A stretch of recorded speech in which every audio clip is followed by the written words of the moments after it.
Birinchi savol: sizga taloq organi nima uchun kerak? Javob berish uchun 7 soniyangiz bor.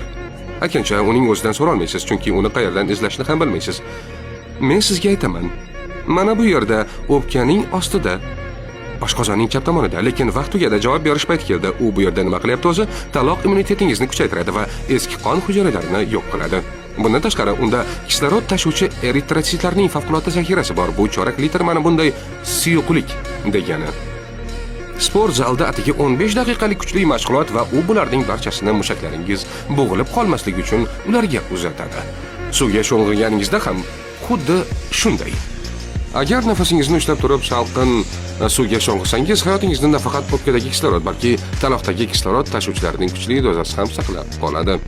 Hatto alpinistlarda ham bu a'zo qonni eritrotsitlar bilan to'yintirish va gipoksiyaga yo'l qo'ymaslik uchun har bir kilometr yuqoriga ko'tarilganda 14% ga qisqaradi. Endi va'da qilingan lifehack: sport mashg'ulotidan 1 soat oldin hech bo'lmasa yarim daqiqa nafasni ushlab turing va shuni 2 daqiqalik tanaffus bilan 5 marta takrorlang. Shunday qilib taloq zaxirasini bo'shatasiz va mashg'ulotlarni to'liq tayyor holda boshlaysiz. O'zingizni ancha yaxshi ham his qilasiz.